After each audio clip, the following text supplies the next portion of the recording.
Good afternoon. My name is Peter Canizaro and I'm the Director of Corporate Performance for Moira Shire Council.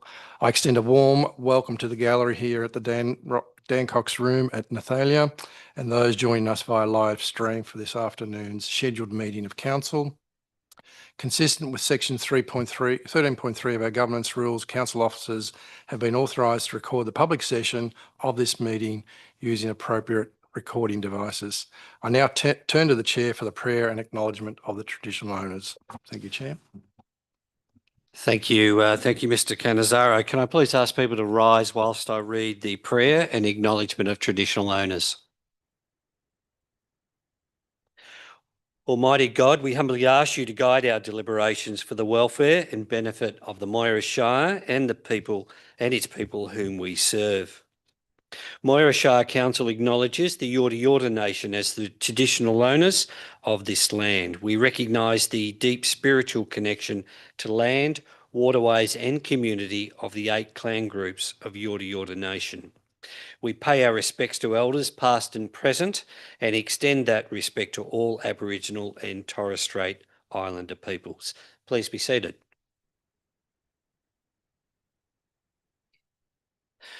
Welcome to this scheduled meeting of Moira Shire Council being held this evening in Nathalia, and we do extend a warm welcome to those who are joining us on the live streaming service. It's great that you are joining our meeting today. Item 4 on this evening's meeting is apologies and leave of absence. Are there any requests for leave of absence? No requests for leave. We don't have any apologies for tonight's meeting. Item 5 is disclosure of conflicts of interest. Are there any matters of conflicts of interest to be declared in relation to matters on this evening's agenda? If not, we'll take it that there are no matters of conflict of interest to be declared. Item 6 is the confirmation of minutes of our previous meeting, which was held on the 22nd of July 2026. Do we have a mover for this item? Yes, I'd like to move that the minutes of the scheduled council meeting held on Wednesday, the 22nd of July 2026, as presented, be adopted. And I'm happy to second that motion. Do you wish to speak to the motion? If not, I'll put the motion. Those in favour? The motion is carried. We'll move to item 7, which is administrator addresses. On Saturday, the 25th of July, I had the great pleasure of attending an Allegro Theatre Company production in Yarrawonga titled The Real Housewives of Lake Mulwala. This was a thoroughly entertaining community theatre production that showcased the enormous talent and creativity right here in our shire. It was a wonderful evening to celebrate the spirit and the humour of our local community, and I extend our sincerest congratulations to all the crew, the cast and the organisers who brought this wonderful production to life. I had the opportunity to chair the Numurkah Flood Levy Committee on Tuesday the 28th of July, and this meeting provided an opportunity to provide the committee with an update on the progress of Stage 1 of the Northern Numurkah Levy project and the planning being undertaken for Stage 2. And I'm really pleased to advise that Stage 1 is almost practically complete, with the council staff recently undertaking training on the levee's flood barriers. And this is about ensuring that we are fully prepared to deploy the barrier system if a flood event is imminent. The Northern Levee extends some 3.2 kilometres from the Goulburn Valley Highway through to Kinnairds Road and does represent a significant investment in flood resilience for our Numurkah community. And we thank the Numurkah residents for their patience and cooperation throughout the construction phase, and we look forward to seeing the completed project delivering flood protection for the Numurkah community in years to come.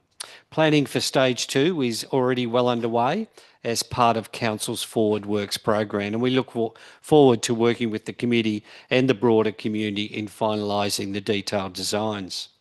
On Saturday, 8th of August, Administrator Benedica and I had the privilege of attending a luncheon hosted by the Yarrawonga Football Netball Club, and this was centred on the critically important issue of opposing violence against women.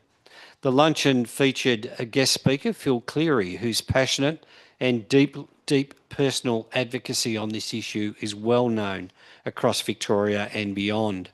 Phil has dedicated decades of his life to campaigning for justice and cultural change in addressing violence against women, and it was a great opportunity to hear again his powerful message firsthand. Council is strongly committed to supporting efforts to end violence against women across our community, and I commend the Yarrawonga Football Netball Club for using their platform to again shine a light on this critical issue. I also had the great pleasure of participating in the Fairley Leadership Program's 2026 Place-Based Day, which was held in Barooga on the 12th of August. The Fairley Leadership Program, which is delivered through the Goulburn Murray Community Leadership, plays an invaluable role in developing the next generation of regional leaders across our area, and it was a wonderful opportunity to contribute to that leadership development work. I spoke to the participants about local governance and leadership, exploring the unique challenges and opportunities that come with leading cross-border communities such as ours. And it was always energising to be in a room full of engaged, very passionate people who are deeply invested in their own growth and in the future of our region. On Thursday, the 20th of August, I attended the Hume Region Local Government Network meeting, which brings together councils from across the Hume region to collaborate on shared priorities and to advocate collectively to state and federal governments. These forums are an important vehicle for amplifying the voice of regional communities, and Council remains an active and committed participant in the network's work. We look forward to continuing our work alongside our regional council colleagues to advance the interests of communities across Northern Victoria. And this morning, Administrator Benedica and I had the great pleasure of joining some of our youngest residents in celebration of Book Week. And this was a wonderful reminder of the joy of reading and the importance of literacy in the lives of our youngest community members. Council is really proud to support such initiatives that nurture a love of books and learning.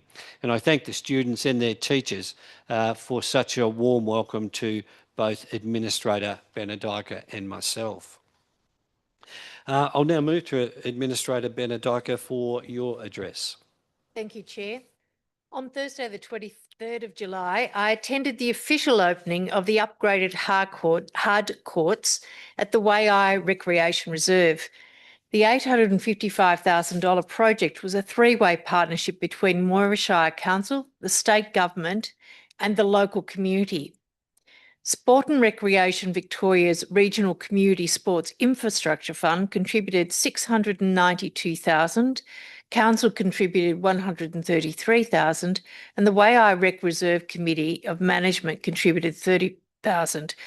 4 existing courts have been replaced with 2 new multi-purpose courts designed to meet the standards of both Netball Victoria and Tennis Australia.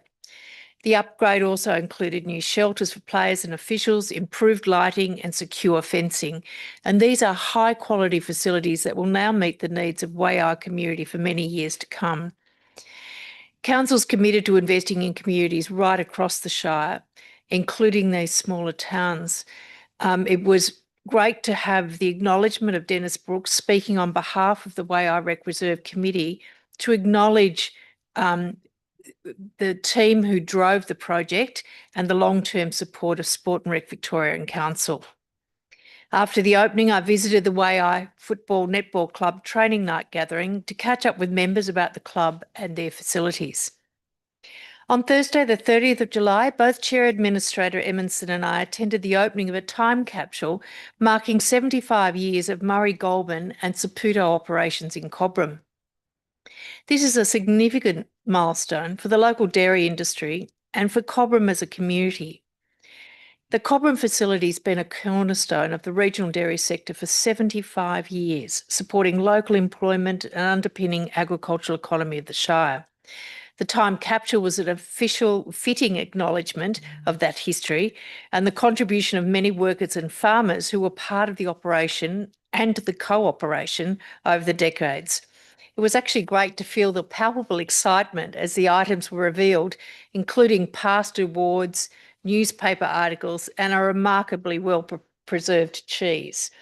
Council really values the ongoing presence of major agricultural processors in our region and recognises the role they play in sustaining local livelihoods and the broader economy of the Shire.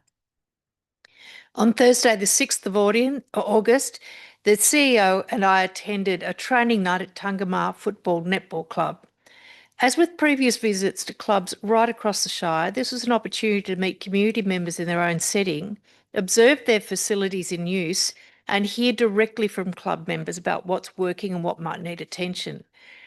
These visits continue to be a valuable way to maintain direct connection with communities across the Shire. The conversations that happen at club level about facilities, local needs, community life, inform us, council, and our understanding of what matters most to residents. I thank the leaders who showed us around those Tungamar facilities and helped us understand how they work and the current challenges. On Tuesday, the 11th of August, Dr. Edmondson and I attended a meeting of the Moira Youth Shire Council. The Youth Council provides a structured pathway for young people to engage with local government, raise issues that affect them, and contribute to decision-making across the Shire. Engaging the next generation in civic participation is an important part of being a connected and resilient community, and the Youth Council continues to demonstrate the value of that investment. Council looks forward to continuing to support and respond to the work of the Youth Council. I personally appreciate the value of our connection with Youth Council, which occurs through these meetings as well as within the community.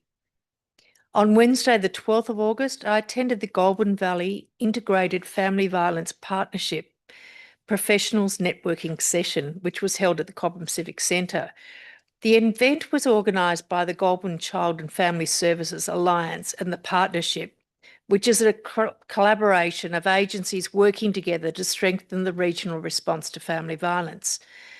I formally welcomed participants and thank them for their partnerships now and in the future that will help us deliver better, vital services and prevention activities in the Moira Shire. The networking session was an informal setup which allowed all the agencies to move throughout the room, build relationships with each other, and increase their awareness of available local supports. With many services in Moira delivered through outreach from Shepparton and surrounding areas, the face-to-face events of this kind play an important role in strengthening cross-sector connections. Council's Municipal Health and Wellbeing Plan 2025 to 2029 and our advocacy priorities include a specific focus on family violence prevention and response. And the participation with this partnership reflects Council's commitment to working collaboratively with partner agencies. On Monday, the 24th of August, I represented Moira Shire Council at the welcome event for the Murray-Darling Association 2026 National Conference held in Shepparton. The conference themed Working Together for Our Basin's Future runs from 24th to the 27th of August and brings together policy leaders, scientists, communities, local government and industry from right across the Murray-Darling Basin. The conference is a key advocacy forum for councils in the Basin region, and Moira Shire Council's participation through administrators and officers reflects the importance of the Murray-Darling Basin Plan to our community.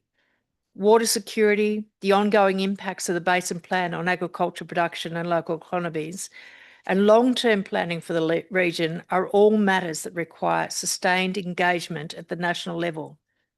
More advocacy and continual attention will be required to ensure that the interests of communities like ours are properly considered in basin policy and planning decisions. Thank you, Administrator Benedica. If we can move to item 8 on today's agenda, and that is officer reports for determination. The first of those is item 8.1, which is the Environmental Sustainability Strategy 2026 to 2031. And I would invite the Director of Sustainable Development, Mr. Brian Sword, to present this report. Thank you, Chair Administrator Emerson. The report before Council seeks endorsement of the draft Environmental Sustainability Strategy 2026 to 2031 for the purpose of community engagement. The strategy provides Council with a practical and achievable framework to guide environmental sustainability outcomes over the next 5 years, focusing on areas where Council has a direct responsibility or influence. The strategy has been developed to support delivery of the Council Plan 2025 to 29 and the Moira 2045 Community Vision, and responds to key environmental challenges including biodiversity protection, waste management, climate adaptation, and reducing Council's operational environmental impact. It establishes 4 key focus areas: enhancing natural environments, supporting a circular economy, planning and preparing for climate adaptation, and reducing Council's environmental footprint. The strategy moves beyond policy intent and commits Council to several significant projects, including achieving an 80% landfill diversion rate, embedding climate adaptation into infrastructure planning, transitioning Council operations to lower emissions, and strengthening biodiversity protection across roadsides and natural environments. Together, these initiatives position Moira as a leader in environmental stewardship while delivering measurable outcomes for our community.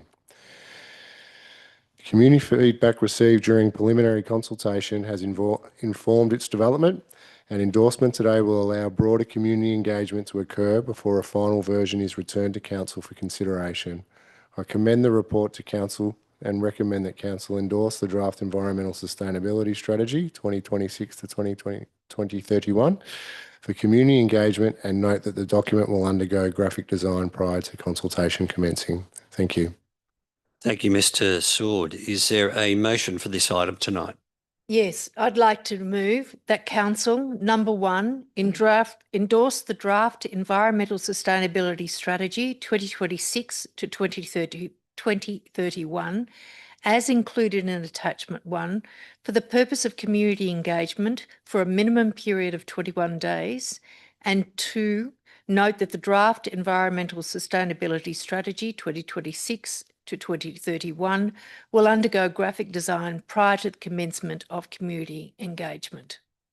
And I'm happy to second that motion. Do you wish to speak as mover of the motion? I'm particularly pleased that this environmental sustainability strategy has taken a lot of its key clues from the Moira Shire Community Vision 2045. One of the pillars, the environment pillar, we heard the community tell us back then that they wanted sustainable agriculture across the Shire. They wanted well-managed water entitlements. They wanted healthy, accessible waterways and healthy natural environments. They wanted to see urban forestry systems to increase livability across our communities, and they wanted a progressive local circular economy. We've just heard in our director's introduction there that in fact this environmental sustainability strategy meets all of those high-level needs. I'm really pleased that it's been put together so well. It's a very clear, succinct document, easy to access in terms of language, and I'm really hoping now that in the 21 days that it goes out for community consultation, that in fact we do get really good feedback and input, making sure that that long-term vision is actually being realised by the work that we do.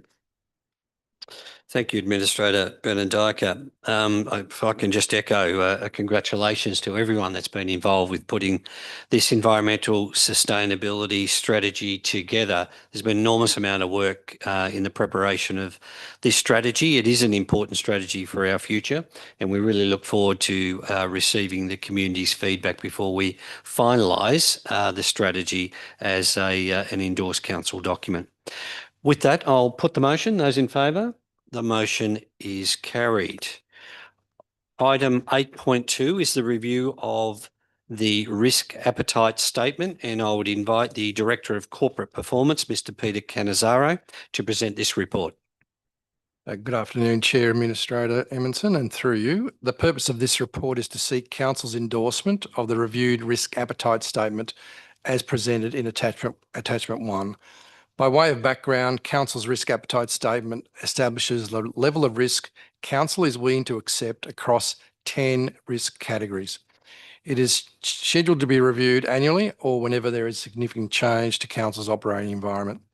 To note, the risk appetite statement was also presented to the Audit and Risk Committee on the 16th of July for their review and feedback. The recommendation before council is to note that the revised risk appetite statement was presented to the Audit Risk Committee on the 16th of July for their review and feedback, and to endorse the risk appetite statement as presented in attachment 1. Thank you, Chair. Thank you, Mr. Cannizzaro. I'm happy to move that council number 1 note that the revised risk appetite statement was presented to the Audit and Risk Committee on the 16th of July 2026 for their review and feedback, and secondly, endorse the risk appetite statement as presented in attachment 1. Is there a seconder for that motion? Yes, I'll second that motion. As Mr. Cannizzaro has highlighted, the development and ensuring that our risk appetite statement is a contemporary statement is a really important part of our overall risk framework. Managing risk does require us to think about our risk appetite, and this statement has been substantially updated and refined to make sure that it is contemporary with our approach to overall risk management. And again, I want to thank the staff that have been involved with putting this together. It's a really good piece of work. And I look forward to us now applying this in our various operational and strategic activities as we move forward. Do you wish to speak as the seconder? I just wish to thank the Audit and Risk Committee once again for their expert input into this. As mentioned by the Chair Administrator, we need to make sure that our risk appetite is contemporary, and to have things identified and pointed out to us around digital inclusion, climate adaptation, AI technology. These are the things that we need to make sure we're keeping abreast of, thinking about how they're applied in council, and what sort of risk management we've got around that. So that it's a really bringing this up to date and using the great skills and expertise that we have around the Audit and Risk Committee. With that, I'll put the motion. Those in favour? The motion is carried. Item 8.3 is the reappointment of Audit and Risk Committee external independent member. And again, I'd invite Mr. Peter Cannizzaro to present this report. Thank you, Chair, and through you. The purpose of this report is for council to consider the reappointment of Stephen Lambert to the Audit and Risk Committee as the external independent member for a second term in accordance with the Audit and Risk Committee Charter. By way of background, in accordance with section 4.1 of the Charter, an external independent member is appointed for a first term of 3 years and may serve a second term of 3 years, subject to satisfactory performance. Steve Lambert was appointed to the Audit and Risk Committee on the 13th of December 2023 for a term of 3 years. Mr. Lambert currently serves as the committee chair, a role he has held since the 18th of July 2025. On the 18th of July 2026, Mr. Lambert advised the CEO of his intention to seek reappointment for a second term. His performance has been assessed as satisfactory, making him eligible for a second term. Council may reappoint the external members without public advertisement. The recommendation is before you, Chair and Administrator. Thank you. Thank you, Mr. Cannizzaro. Do we have a mover for this item tonight? Yes, I'd like to move that council reappoint Stephen Lambert to the Audit and Risk Committee as an external independent member for the second term from 13th of December 2026 for a period of 3 years in accordance with the Audit and Risk Committee Charter. And I'm happy to second that motion. Do you wish to speak as the mover of the motion? Obviously, as a member of the Audit and Risk Committee, it's been wonderful to see how well served we are by Mr. Lambert's expertise. He's professional, highly experienced and highly skilled, and in his role of chair has been really guiding the work of the committee. So I'm very pleased to support this motion. Yes, and likewise, Mr. Lambert has made a fabulous contribution to the Audit and Risk Committee, and very pleased that we're able to secure his services for the committee for a further 3 years. So I'm very happy to be supporting this motion at our meeting here today. With that, I'll put the motion. Those in favour, the motion is carried. Item 8.4 is C009/23, provision of spray sealing and associated services. And I would invite the Director of Infrastructure, Ms. Rachel Gadd, to present this report. Thank you, Chair Administrator Emonson. This report proposes the award of the 26-27 annual road resealing program under Council's existing panel contract C009/23 to Fulton Hogan Industries Proprietary Limited for a lump sum of $1,228,755, excluding GST. A request for quotation was released to the panel on the 9th of June, which resulted in 3 conforming submissions from Boral Resources, Fulton Hogan and Primal Surfacing. The evaluation panel assessed submissions on price, ability to meet required delivery timeframes, work practices and local economy contributions, and Fulton Hogan was identified as the best value through this process. The road reseal program is our primary preventative maintenance tool for sealed roads. Resealing ensures that the waterproof membrane on existing pavement surfaces prevents moisture ingress and that leads to cracking and potholing. So this is a preventative measure that we do every year. And each section of road in Council's sealed road network is resealed between 10 and 12 years, with traffic loads, weather patterns and bitumen age all influencing these timeframes. So renewing these seals at the right time extends the life of these road assets and also avoids accumulation of the renewal backlog and ensures that our roads are safe. And the recommendation is as presented. Thank you, Ms. Gadd. I'm happy to move that Council number 1 award the 2026-27 Annual Reseal Works Program under Contract C009/23, provision of spray sealing and associated services to Fulton Hogan Industries Proprietary Limited for the lump sum amount of $1,728,755.19 ex GST. And number 2, authorise the Chief Executive Officer or a delegate of the Chief Executive Officer to sign and execute all contract documents and take all necessary actions to give effect to the contract award. Is there a seconder for that motion? I will second that motion.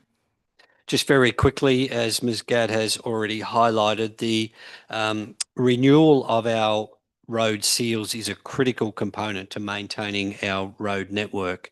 And it is important that we do this annually. It's important we do it in a strategic way. And it is important that we continue to invest in road resealing to make sure our road network remains fit for purpose. So very happy to be supporting this item tonight. I do notice that a very extensive evaluation of the tenders received has been undertaken, both across qualitative and quantitative criteria, and Fulton Hogan Industries on this occasion have been assessed as representing the best value for money tender submission. And on that basis, I'm very comfortable to be supporting this recommendation tonight. Do you wish to speak as seconder of the motion? Just to say again, I'm very comfortable. This is a large amount of money. It's a significant contract. It has gone out to the right panel for requesting those expressions of interest and their costings, and the process that we have in our confidential papers gives me confidence in this particular recommendation. With that, I'll put the motion. Those in favour? The motion is carried. Item 8.5 is C005/26, Maintenance Grading Panel. And again, I'd invite the Director of Infrastructure, Ms. Rachel Gadd, to present this report. Thank you, Chair Administrator Emerson.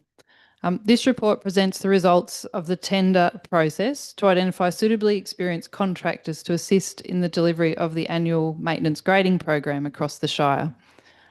This tender will form a grading panel, and it was released on the 16th of March 2026 and attracted really strong interest, with 13 submissions received and 12 assessed as conforming.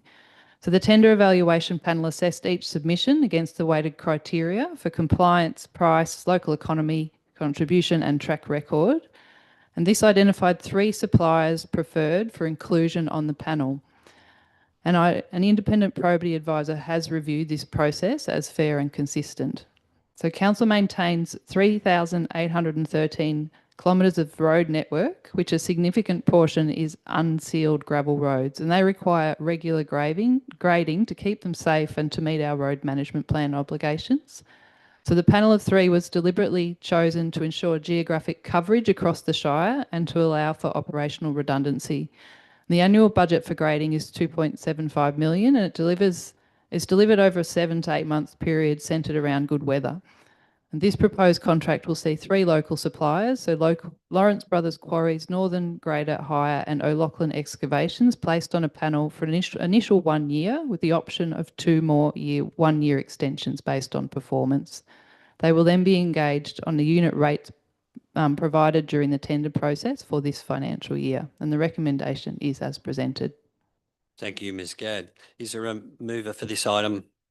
Yes, I'd like to move that Council 1 award the schedule of rates contract C00526 maintenance grading panel to the following suppliers for an initial term of 1 year, commencing on 1st of September 2026, with an option to extend in single periods of 1 year for a maximum contract period of 3 years. That is 1 + 1 + 1. Lawrence Brothers Quarries Proprietary Limited, Northern Grader Hire Proprietary Limited, O'Loughlin Excavations Proprietary Limited. Number 2, authorise the Chief Executive Officer to execute all contract documentation in accordance with the approved terms and conditions of the contract. Number 3, note that payments for works completed will be made in accordance with the rates specified in Attachment 3, Schedule of Rates, confidential. 4, note that the total grade unsealed roads program expenditure will be determined through the council-approved annual works budget, which for 2026-27 financial year is 2.75 million.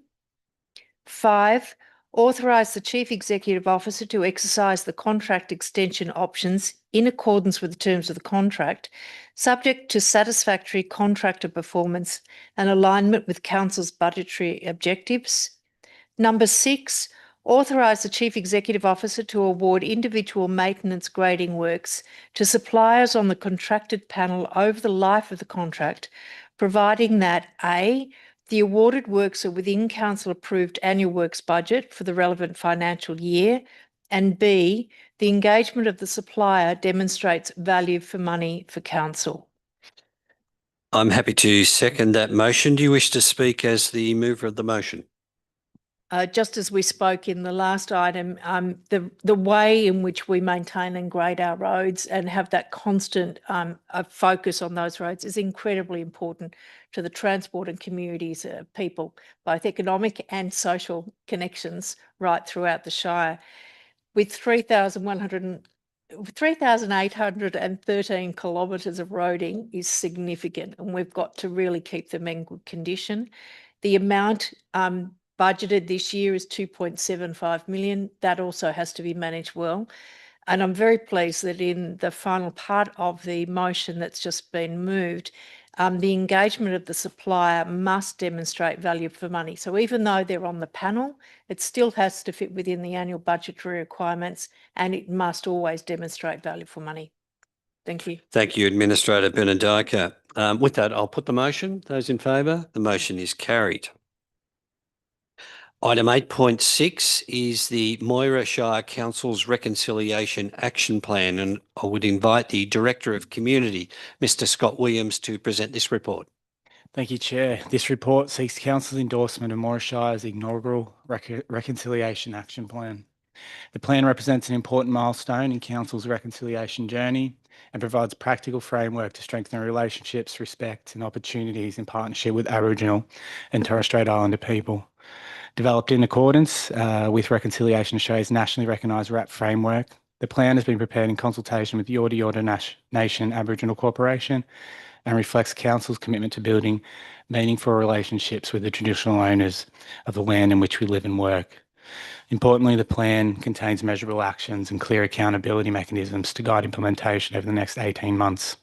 Adoption of the RAP delivers a key commitment within council plan and demonstrates council's ongoing commitment to reconciliation, cultural respect and community leadership. I'm very proud to bring this report before you to council this evening. It's a small but significant step towards reconciliation. I thank my officers for their commitment to this report and for their genuine passion for reconciliation. Thank you, Chair. Thank you, Mr. Williams. Is there a mover for this item? I'd like to move that Council, number 1, note that Reconciliation Australia has issued conditional endorsement of the Moira Shire Council Reflect Reconciliation Action Plan included in Attachment 1, subject to minor essential amendments being incorporated into the final designed version. And 2, endorse and adopt the Moira Shire Council Reflect Reconciliation Action Plan, October 2026 to April 2028, as included in Attachment 1. And I'm happy to second that motion. Do you wish to speak as the mover of the motion? In the 18 months that I have been an administrator with the Shire, I have been particularly pleased at the way in which we've been moving through the Reconciliation Action Plan process. It has been underway since 2023, and in 2025, a Reconciliation Plan Working Group was appointed, and that's been meeting monthly throughout the year of 2025. It's really great to see the words reflected in here, but not just the words, the fact that we've already updated and amended our acknowledgement of country that reflects the wording that is really meaningful to the Yorta Yorta Nation. The fact that we've had over 80 officers go through being introduced to better cultural practices and understanding of what's important. The fact that we've brought it into the way we do business. So it's not just words on paper, but it's a significant document that's guiding the way in which we do business and the way in which we work and respect the culture of the Yorta Yorta Nation. Thank you, Administrator Benedike. As seconder of the motion, I'm also very pleased to be supporting this motion tonight and to see the Reflect Reconciliation Action Plan before us. This is a really important next step in acknowledging the connection to the lands and the waterways of this area of the Yorta Yorta Nation. And it's an important step forward in advancing reconciliation at our local level. It has been, the action plan has been developed in conjunction with Yorta Yorta Nation. It's been developed under the framework of Reconciliation Australia, and it's fabulous that we've got this before us tonight, and we really do look forward to now implementing the action plan. It does have a series of important steps forward in embedding true reconciliation within our organisation and the broader community. And in that context, very happy to be supporting this motion tonight. With that, I'll put the motion. Those in favour? The motion is Item 8.7 is the Memorandum of Understanding between Moira Shire Council and Yorta Yorta Nation Aboriginal Corporation. And again, I would invite the Director of Community, Mr. Scott Williams, to present this report. Thank you, Chair. This report seeks Council's endorsement of a Memorandum of Understanding between Moira Shire and the Yorta Yorta Nation Aboriginal Corporation. Excuse me, the registered Aboriginal party and recognised representative body for the Yorta Yorta people.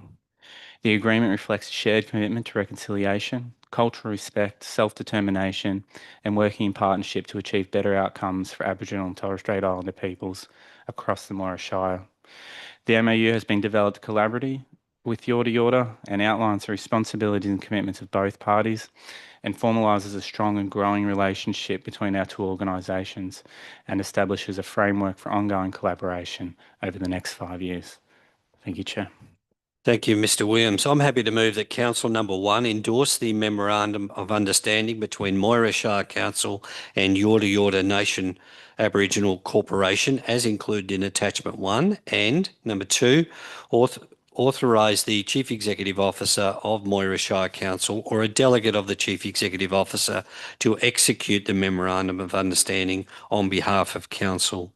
Is there a seconder for that motion? Yes, I'll second that motion.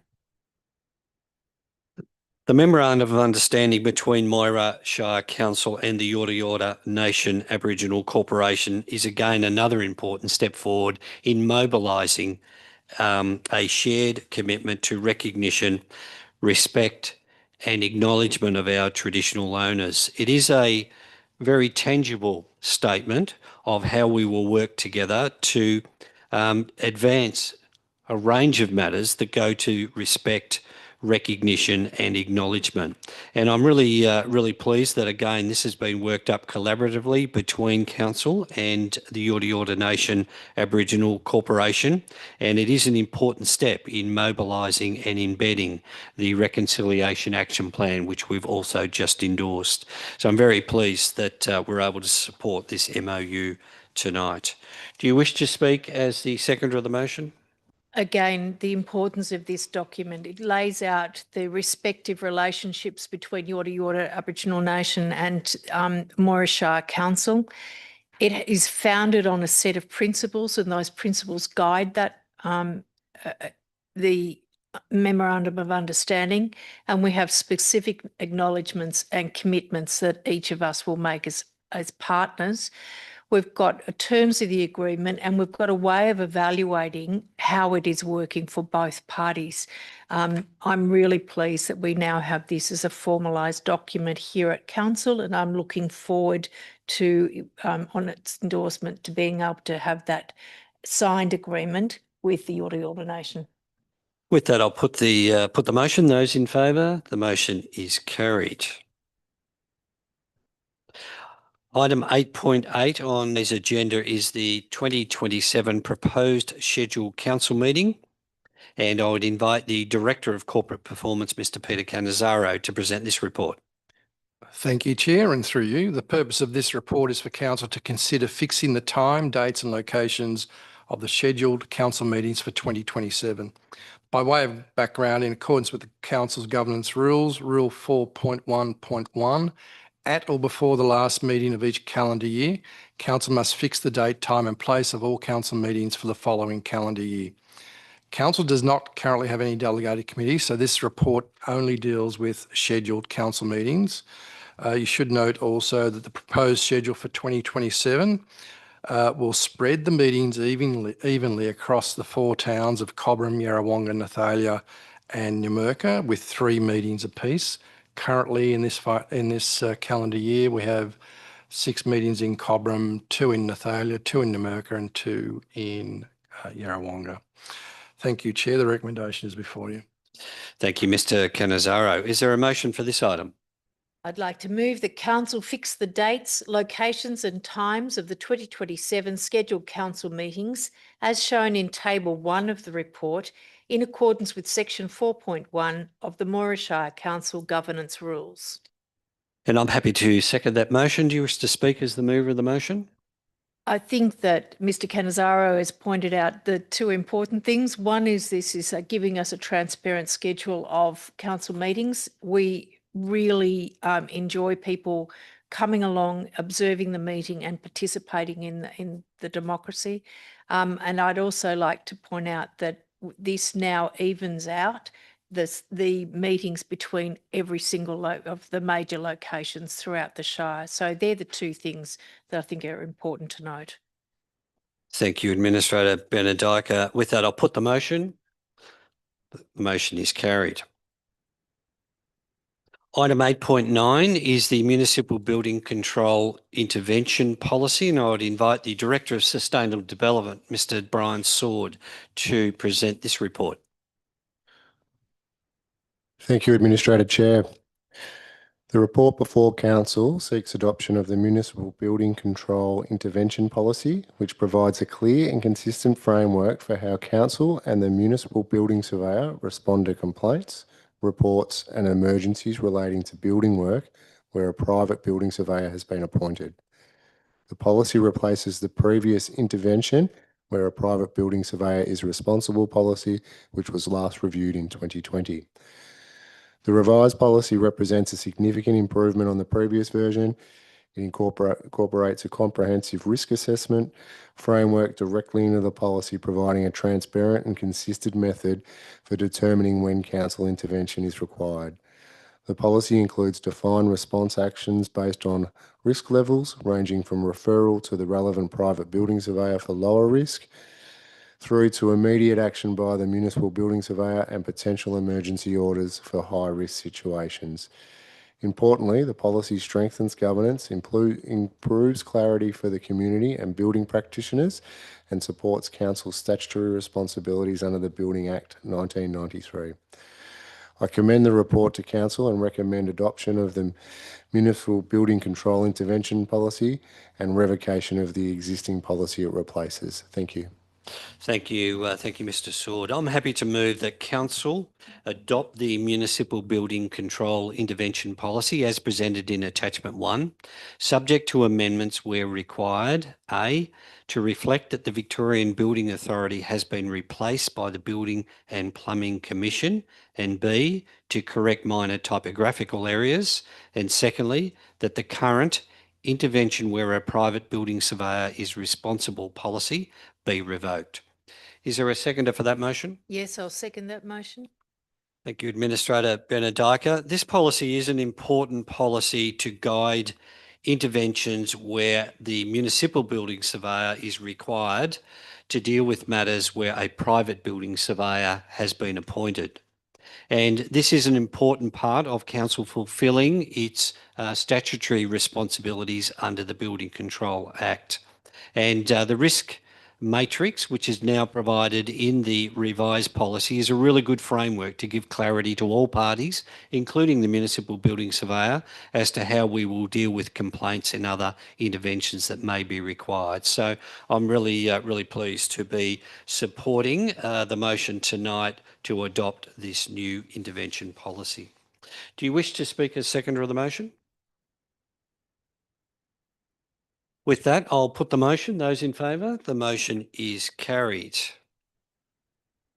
Item 8.10 is the 2026-27 Carry Forward and Budget Adjustments Report, and I would invite the Director of Infrastructure, Ms Rachel Gadd, to present this report.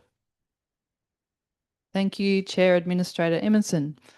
This report presents a routine but critical end of financial year process undertaken following the finalisation of the 25-26 financial statements. So at the close of the financial year, project budgets were reconciled against actual expenditure, contract commitments and updated cost estimates were done. This project presents budget adjustments across 43 projects, the majority being carry forwards from the 25-26 financial year, including for the Yarrawonga Multisport Stadium and the pavement renewal program. The carry forwards represent works that are already under contract or almost complete and require funding authority to continue into 2026-27.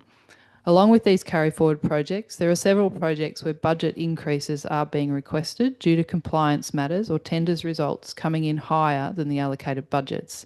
These include works on the Yarrawonga Library for compliance and commissioning of works critical to achieving the occupancy certificate, and the Katunga Rec Reserve refurbishment to address fire engineering and accessibility requirements, and lighting upgrades at pedestrian crossings. To balance these budget increases and ensure financial sustainability, council officers have undertaken a considerable review of the project delivery priorities and have proposed project deferrals, reduced project scopes and budgets to reach a balanced outcome. The recommendation is as presented. Thank you, Ms Gadd. I'm happy to move that Council, number 1, adopt the 25-26 financial year carry forward budget allocations of $7,934,016, comprised of $7,640,322 in capital works carry forwards and $293,696 in operating budget initiatives. Secondly, authorise increases to the 26-27 annual budget of $1,710,967, comprised of $100,000 in new capital budget allocations, $1,300,697 in additional funding for existing capital projects, and $310,000 for new operating budget initiatives. Third, authorise a reduction of the 26-27 annual budget of $1,253,302, comprised of $40,000 in operating budget reductions and $1,213,302 in capital works budget reductions. Number 4, authorise the deferral of works valued at $457,665 from the 2026-27 pavement renewal program to a future financial year, with the deferred works to be reprogrammed and funded in the relevant future year budget.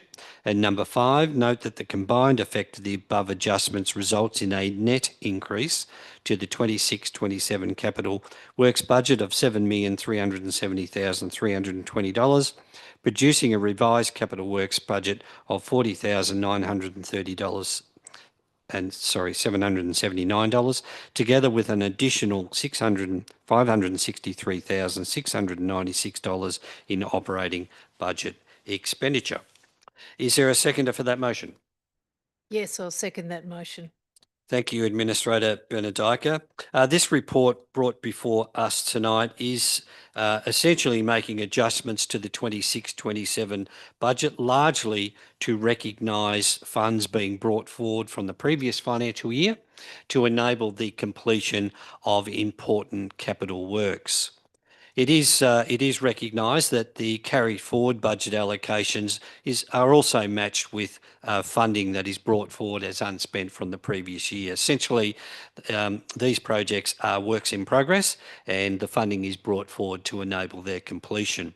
It's also important that we ensure we've got a contemporary budget dealing with current year capital works programs, and in any capital program we will see allocations above, tenders and costs above and below.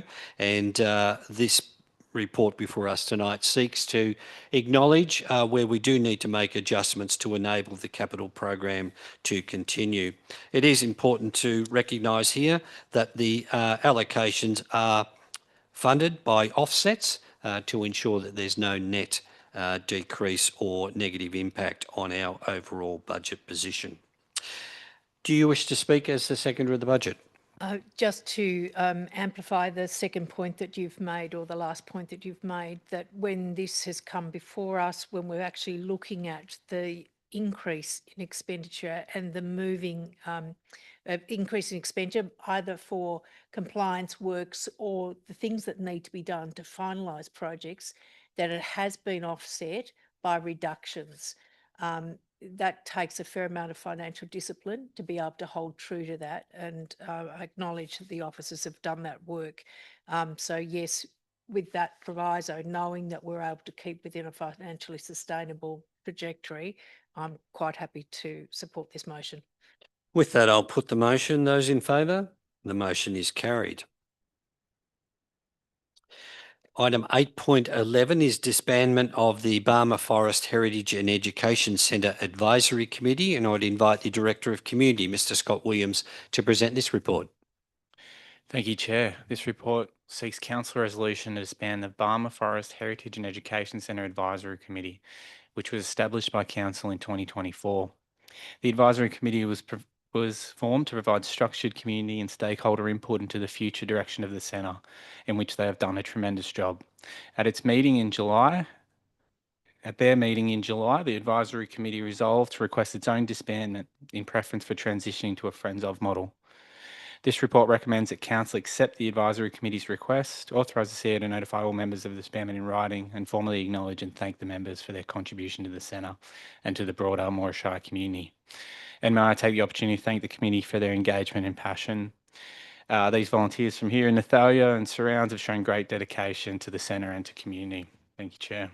Thank you, Mr Williams. Is there a mover for this item? Yes, I'd like to move that Council, number 1, disband the Barmah Forest Heritage and Education Centre Advisory Committee. Number 2, authorise the Chief Executive Officer or delegate to notify all Advisory Committee members of the disbandment in writing in accordance with Council's obligations. Number 3, acknowledge and formally thank all Advisory Committee members for their dedication, commitment and valuable contribution to the Barmah Forest Heritage and Education Centre and to the broader Moira Shire community.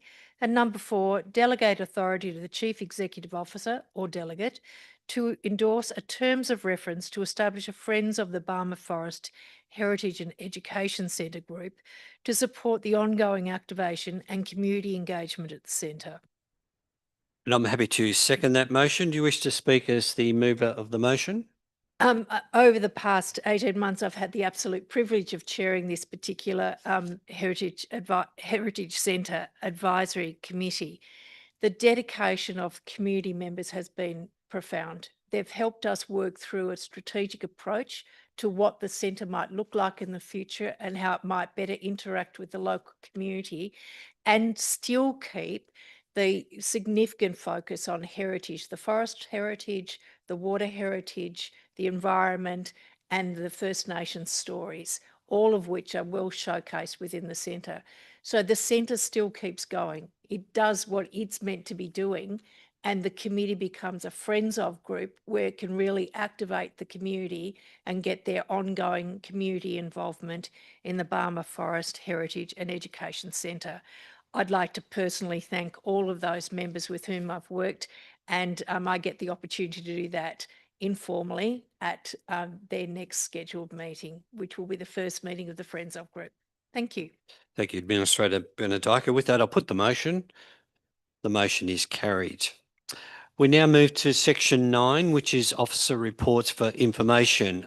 Item 9.1 is Audit and Risk Committee meeting unconfirmed minutes of the 16th of July 2026 meeting.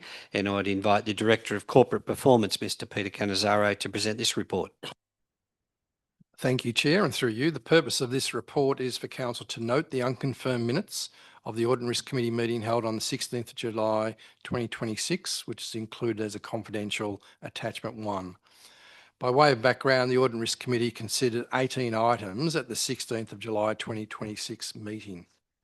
Key items on the agenda included the 2025-26 External Audit Interim Management Letter, the Biannual Audit and Risk Committee Report, the Annual Self-Assessment, a review of the Internal Audit Program, the Draft Strategic Internal Audit Plan for 27 through to 29, an Internal Audit Report on Asset Acquisition and Disposal, the Risk Appetite Statement, which you saw tonight, the Strategic Risk Profile, and the election of the Audit and Risk Committee Chairperson, amongst other subject matter items. The recommendation before Council is to receive and note the unconfirmed minutes of the Audit and Risk Committee meeting held on 16th of July, and to note that any substantive changes arising from the confirmation of the minutes will be reported to Council. Thank you, Chair. Thank you, Mr. Canizzaro. I'm happy to move that Council, number 1, receive and note the unconfirmed minutes of the Audit and Risk Committee meeting held on 16 July 2026, included in confidential attachment 1.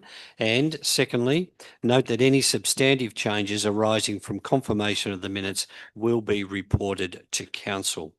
Is there a seconder for that motion? I will second that motion. Thank you, Administrator Benedika. I think this item is relatively self-explanatory. It is important that the minutes of the Audit and Risk Committee, from a transparency and governance perspective, are presented here at Council, and this is the outcome of the meeting, from most recent meeting of the 16th of July. Do you wish to speak as seconder? If not, I'll put the motion. Those in favour, the motion is carried. Item 9.2 is the Audit and Risk Committee Biannual Audit and Risk Committee Report for the period January to June 2026. Again, I would invite Mr. Canizzaro to present this report. Thank you, Chair, and through you. The purpose of this report is for Council to receive and note the Audit and Risk Committee Biannual Audit and Risk Report for the period 1st of January through to the 30th of June 2026, as required under the Local Government Act of 2020. By way of background, in accordance with Section 54, subsection 5 of the Local Government Act 2020, the Audit Risk Committee is required to prepare a biannual audit and risk report describing its activities, findings and recommendations for each 6-month period.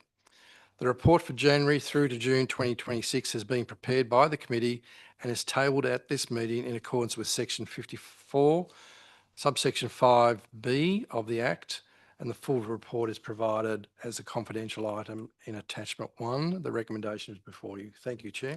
Thank you, Mr. Canizzaro. Is there a motion for this item tonight?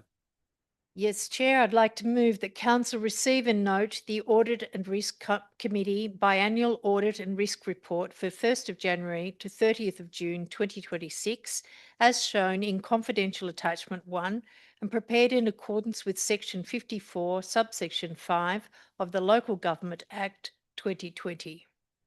And I'm happy to second that motion. Do you wish to speak as the mover? Once again, to express my considerable thanks and regard for the quality of people we have sitting around that Audit and Risk Committee. It's made considerable progress over the last 6 months. It's provided a very sound oversight, really good insight, and then helping us set the directions for council. And the risk report, the biannual report details that work. I'll put the motion. Those in favour? The motion is carried. Item 9.3 is the Municipal Association of Victoria Delegates Report. And again, I would invite Mr Cannizaro to present this report. Thank you, Chair, and through you. The purpose of this report is to provide Council with a quarterly summary of the work of the Municipal Association of Victoria for the period of April through to June 2026. By way of background, the Municipal Association of Victoria, or MAV, is the peak body representing Victoria's 79 local councils. It plays a central role in supporting and advocating for and strengthening the local government sector across the state. In the April to June quarter, key delegate engagement events included the MAV May State Council, a Delegate Connect session, the MAV National General Assembly session, and the ALGA National General Assembly held in Canberra from 22 to 26 June 2026.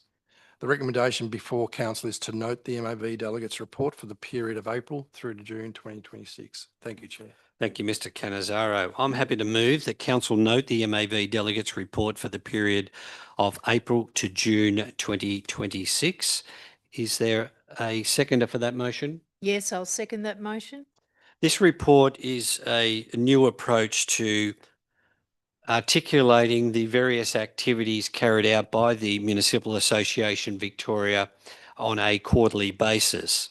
All councils who are members of the MAV have a delegate appointed to the MAV to represent that council's interests at the MAV level, and I'm very pleased to be appointed as council's MAV delegate. The report in front of us tonight is a very detailed report of the activities of the MAV over the last quarter. I won't set out and repeat much of the detail that's provided, but it is a good example of the breadth, scope and level of activity that the MAV carries out in representing the 79 councils as the peak local government body in Victoria. And you can see that the activities range from everything at the local level right through to representing councils at the national level as well.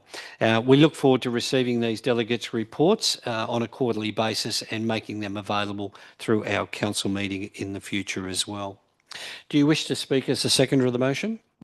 Just to note that in this particular report, the delegates' report, it identifies that all 79 councils across Victoria have come together to identify 5 statewide priorities that communities have said to them matter the most.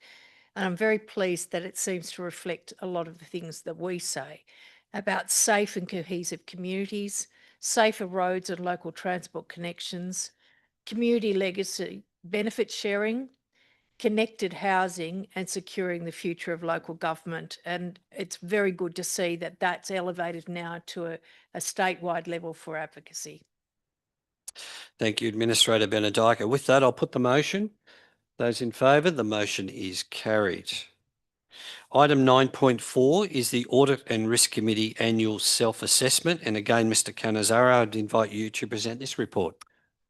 Thank you, Chair, and through you, the purpose of this report is to table the results of the annual self-assessment conducted by the Audit and Risk Committee of its performance against the Audit and Risk Committee Charter in accordance with Section 54, subsection 4A of the Local Government Act of 2020.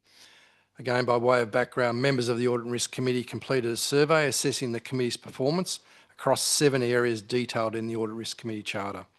The results were considered at the committee meeting on the 16th of July 2026. A full copy of the assessment outcomes is provided in the confidential attachment 1, tabled in accordance with section 54, subsection 4B of the Local Government Act 2020. The recommendation is before you. Thank you, Chair. Thank you, Mr Cannizzaro. I'm happy to move that Council receive and note the Audit and Risk Committee Annual Self-Assessment Report and the related attachment presented in confidential attachment 1 of its performance against the Audit and Risk Committee Charter in accordance with section 54, subsection 4A of the Local Government Act 2020. Is there a seconder for that motion? Yes, I'll second that motion. As the mover of the motion, I'm very happy to be supporting this for noting by Council.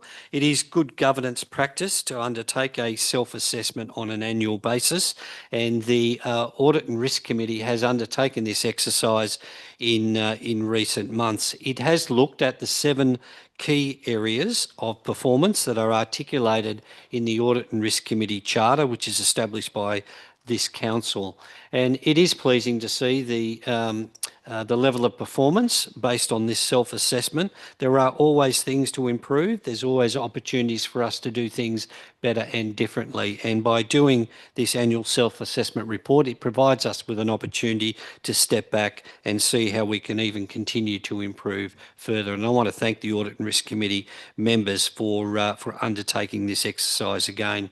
It does prove to be a valuable check-in from a governance perspective. Do you wish to speak as the seconder of the motion? If not, I'll put the motion. Those in favour? The motion is carried. That takes us to item 10 on this evening's agenda, and that is notices of motion. And Mr Cannizzaro, I don't believe we have any notices of motion to be considered tonight. Chair. That takes us to item 11, and that is petitions and joint letters. And Administrator Benediker, I believe Council has received a petition which you are seeking to table tonight. Yes, we've received an online petition from residents requesting the development of a public walking track along Cobram-Coonamoo Road, connecting Cobram Township to the Big Strawberry tourist destination. This particular petition requests that Council investigate the project, including conducting a feasibility study, community engagement, seeking grant funding, and prioritising the project in future infrastructure planning. The online petition, signed by 66 verified signatures, conforms with the Governance Rule 8.3. So I'm now formally tabling the petition. And I would like to, in accordance with the Moira Shire Council governance rules, that number 1, the petition requesting the investigation and prioritisation of a public walking track connecting Cobram to the Big Strawberry tourist destination, that the petition be received. And number 2, that the petition be referred to the Chief Executive Officer or relevant director for a report to a future council meeting. I'm happy to second that motion. Do you wish to speak? I think it's really important that we take these petitions into account and action them as appropriate. It's really good to have community interest.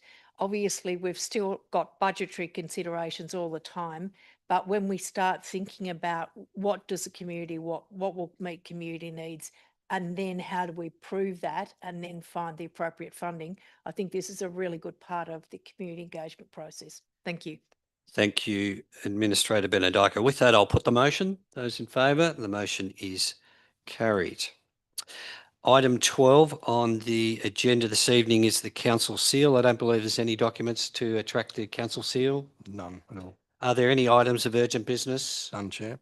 Item 14, public question time. I don't believe we have any public question times, public questions to be considered this evening. None, Chair.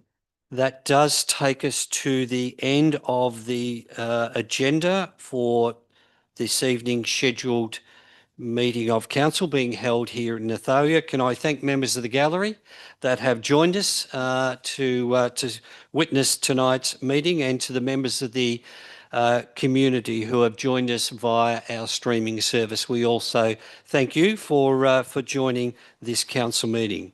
With there being no further business, I will now declare tonight's meeting closed. Thank you.